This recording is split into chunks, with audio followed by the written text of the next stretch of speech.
बड़ा दाव जो चला है भारतीय जनता पार्टी ने, ये कितना कारगर साबित होगा? क्योंकि एक तरफ रामपुर में जहां पर आजम खां के नाम पर वोट मिलता रहा, चाहे वो जेल के अंदर ही क्यों ना रहे हो, तो आकाश सक्सेना क्या लगता है कि भरपाई कर पाएंगे हार की?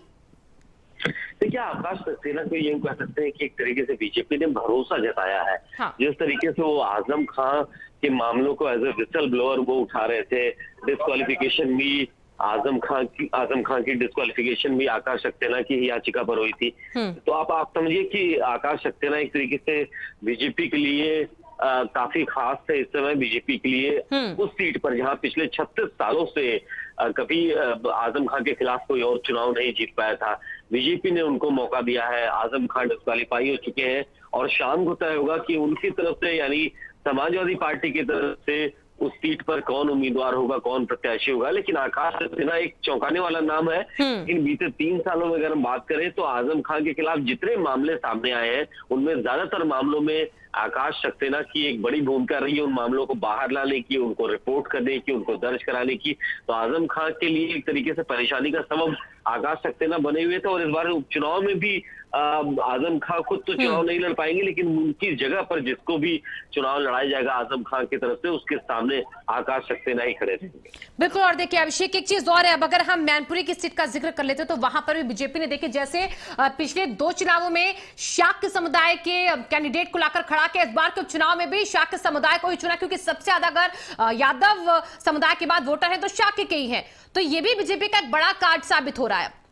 देखिए, मैनपुरी लोकसभा सीट है, उसका अगर आप इक्वेशन देखें, समीकरण देखें तो वहां पर यादव, मुसलमान और शाक्य इस बिरादरी की सबसे ज्यादा अधिकता है वहां पर। खासतौर पे समाजवादी पार्टी का गढ़ भी इसीलिए बना है क्योंकि मुस्लिम और यादव का एक बड़ा अच्छा यहाँ पर तालमेल बनता है और बहुत ज्यादा संख्या है इनकी। लेकिन बीजेपी ने इन दोनों कास्ट के अलावा जितनी और छोटी जातियां हैं जिनके एक अच्छे नंबर है, उनमें शाक्य सबसे ऊपर है, उसको एकजुट करने का प्रयास किया है और इसीलिए एक शाक्य उम्मीदवार रघुराज शाक्य को इस बार चुनाव में उतारा गया है, ताकि पिछली बार भी हमने देखा था जब मुलायम सिंह यादव चुनाव लड़ रहे थे तो भी एक अच्छी टक्कर देखने को मिली थी बीजेपी प्रत्याशी और मुलायम सिंह यादव के बीच में। अब मुलायम सिंह यादव नहीं है तो ऐसे में डिंपल यादव बीजेपी के रघुराज शाक्य के सामने खड़ी रहेंगी।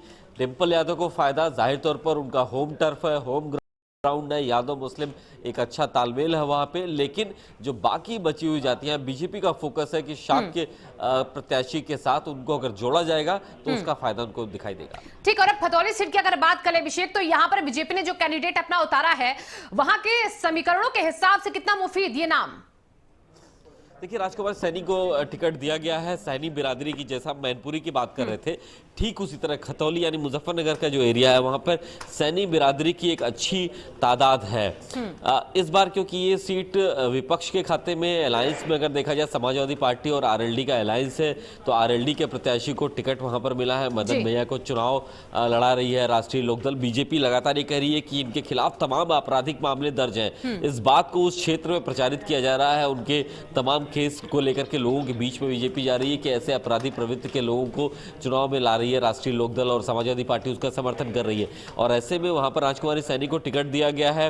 वो भी एक इंटरेस्टिंग मुकाबला हुआ क्योंकि मुजफ्फरनगर और खतौली की जो पूरी सीट है, पूरी बेल्ट है, वहां जो पूरा क्षेत्र है, एक तरीके से राष्ट्रीय लोकदल का एक परंपरागत वोट वहां पे रहा है, उनका अपना क्षेत्र रहा है। लेकिन पिछली बार विक्रम सैनी वहां से चुनाव जीते थे, विक्रम सैनी की सदस्यता रद्द हुई है और उनकी जगह राजकुमारी सैनी को टिकट दिया गया है ताकि उसका फायदा बीजेपी को मिल सके। तो वहां भी एक इंटरेस्टिंग मुकाबला देखने को मिलेगा। बिल्कुल अभिषेक, देखिए यहाँ पर जिस तरीके से आपने बताया कि बीजेपी खतौली सीट पर कैसे सैनी समुदाय से एक बार फिर से लाकर इस मुकाबले को और कड़ा बना रही है, तो वहीं जैसा कि आपने जिक्र ये भी किया कि आरएलडी के मुफीद वो सीट कहीं ना कहीं है, एक बड़ा बेल्ट उनके साथ हमेशा से वहां रहा है। लेकिन पिछला चुनाव सबने देखा कि बीजेपी ने यहाँ पर जीत लिया। अब इस बार क्योंकि लगातार किसानों के मुद्दे पर जयंत चौधरी हमला बोलते रहे, अभी वो संबोधन में कहा कि सांड है विधायक जो है बीजेपी के, ऐसे संबोधित कर रहे हैं वो बीजेपी के विधायकों को, तो पूरा जोर आजमाइश वो भी कर रहे हैं, किसानों के मुद्दे पर एक बार फिर से खेल रहे हैं पश्चिमी यूपी के सीट पर। देखिए, राष्ट्रीय लोकदल जो शून्य हुआ करती हाँ। थी 2022 के विधानसभा चुनाव में, सबसे ज्यादा फायदा उनको हुआ गठबंधन का, क्योंकि वहां पर मुस्लिम यादव बिरादरी के साथ तो उनके जो अपने परंपरागत वोट है वो जुड़े, और उसके बाद राष्ट्रीय लोकदल को एक फायदा हुआ। लेकिन जहां तक किसान आंदोलन की बात है, इस पर बहुत ज्यादा विचार करना ठीक भी नहीं होगा, क्योंकि किसान आंदोलन 2022 के विधानसभा चुनाव से ठीक पहले तक सबसे बड़ा मुद्दा हुआ करता था, लेकिन उसका कोई बहुत ज्यादा असर देखने को नहीं मिला। लखीमपुर खीरी उसका एक सबसे बड़ा उदाहरण है, क्योंकि वहां पर किसान आंदोलन बहुत ज्यादा तेज था, लेकिन वहां की सभी सीटें बीजेपी जीत जाती है, क्लीन स्वीप करती है। तो इसी तरह किसान आंदोलन को ठीक है, वहां पर वो किसान नेता है, अपने आप को किसान नेता कह रहे हैं, उस क्षेत्र में किसानों का, जाटों का एक अलग प्रभाव है, लेकिन किसान आंदोलन से कहीं ज्यादा वो राष्ट्रीय लोकदल का अपना होम टर्फ है। उनको लगता है कि वहां पर उनके बिरादरी, उनके लोग हैं, इसलिए उनको मुकाबला आसान होगा, और इस बार समाजवादी पार्टी का साथ भी उनको मिल रहा है।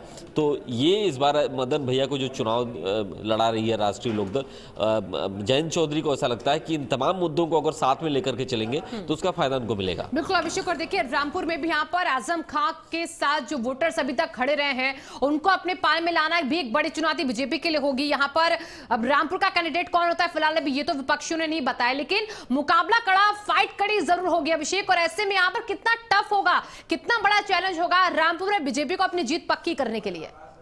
देखिए, बीजेपी तो कह रही है कि हमने अभी लोकसभा का जो उपचुनाव हुआ था रामपुर में और आजमगढ़ में, वहां पर साबित कर दिया कि दोनों ही समाजवादी पार्टी के गढ़ थे, और दोनों में ही बीजेपी ने जीत हासिल की है। इस बार आजम खां की अपनी सीट, जिससे वो विधायक बनते चले आ रहे हैं, पिछले 36 सालों से वो लगातार आजम खां के इर्द गिर्द वो सीट रही है, उस पर मुकाबला है। तो बीजेपी को लगता है जिस तरीके से लोकसभा का बाई इलेक्शन जीता गया था रामपुर में, उसी तरह इस बार वहां की विधानसभा सीट को भी जीत लिया जाएगा। आजम खां के लिए एक प्रतिष्ठा का सवाल है उस सीट को बनाए रखना, बचाए रखना, क्योंकि उस सीट से उनके परिवार, उनकी पार्टी को लगातार फायदा होता रहा, और वो उनके प्रेस्टीज से जुड़ी हुई सीट है। तो ऐसे में रामपुर को लेकर के आजम खां और उनका परिवार खुद इसमें इन्वॉल्व है कि आजम खां तो चुनाव नहीं लड़ सकते, लेकिन उनकी जगह पर किसको चुनाव लड़ना है, इसको लेकर के शाम को आजम खां के परिवार में, उनके करीबी लोगों के बीच में एक बैठक होने वाली है, और आकाश सक्सेना बीजेपी के प्रत्याशी के खिलाफ किसको खड़ा किया जाएगा ये शाम को तय होगा। लेकिन ये भी इंटरेस्टिंग होगा, क्योंकि रामपुर का जो लोकसभा का बाई इलेक्शन बीजेपी ने जीता, लोग कह रहे थे कि टफ मुकाबला है, लेकिन बीजेपी ने उसे जीत लिया। आजमगढ़ को कहा जा रहा था टफ मुकाबला, लेकिन बीजेपी ने उसको भी जीत लिया। इसलिए बिल्कुल सिरे से खारिज कर देना कि सिर्फ और सिर्फ आजम खां का बड़ा प्रभाव है वहां पर, लेकिन बीजेपी चौंकाने वाले नतीजे वहां भी दे सकती है। बिल्कुल अभिषेक, और देखिए असंभव को संभव बनाती बीजेपी अभी पिछले उपचुनावों में हमें दिख भी रही है। अब अगर मैनपुरी में हम आते तो मैनपुरी में डिंपल सामने है, और उनके सामने शाह की बिरादरी से लाकर खड़ा कर दिया गया है कैंडिडेट। तो यहां पर भी जो उम्मीद होगी बीजेपी को यही होगी कि बाकी उपचुनावों की तरह जो हुए हैं, यहां पर भी फतेह कर ले बीजेपी। लेकिन ऐसे में अब मुलायम सिंह जिस तरीके से उनके जाने के बाद सीट खाली हुई, कहा जा रहा है कि सिंपैथी वोटर ज्यादा से ज्यादा डिंपल यादव के खाते में जा सकता है। ऐसे में यहां पर थोड़ा इंटरेस्टिंग मुकाबला ज्यादा होगा, बहुत मुश्किल हो सकता है यहां पर। देखिए, कल ही अखिलेश यादव ने भी कहा था कि वो भी जम करके चुनाव प्रचार करेंगे इस लोकसभा के जो उपचुनाव होने जा रहे हैं। आजमगढ़ रामपुर से वो दूर रहे थे, लेकिन इस बार क्योंकि डिंपल यादव चुनाव लड़ रही हैं, मुलायम सिंह यादव के निधन के बाद वो सीट खाली हुई है, और ये भी एक तरीके से परंपरागत सीट रही है, समाजवादी पार्टी की प्रतिष्ठा से जुड़ी हुई सीट रही है। तो ऐसे में अखिलेश यादव पूरा जोर लगाएंगे यहाँ पे। कल भी उनसे सवाल पूछा गया था कि शिवपाल यादव का क्या साथ मिलेगा, कि वो क्यों नहीं नामांकन में आए, क्या नाराज चल रहे हैं। तो इस बात को अखिलेश यादव ने खुद तो नहीं कहा, लेकिन उनके तमाम करीबियों ने, खुद रामगोपाल यादव ने कहा कि शिवपाल यादव की अनुमति के बाद ही डिंपल यादव का नॉमिनेशन कराया गया। ये भी बात देखने वाली बात है कि अगर शिवपाल यादव का समर्थन नहीं मिलता है वहां पर डिंपल यादव को, उस परिवार को, समाजवादी पार्टी को, तो वहां पर मुश्किल होगी, क्योंकि उस पूरे इलाके में शिवपाल यादव का एक बड़ा दबदबा है, उनकी एक बहुत इज्जत है, बहुत पकड़ है। तो ऐसे में परिवार की एकजुटता भी दिखनी चाहिए, तभी ये सीट आसानी से निकलेगी डिंपल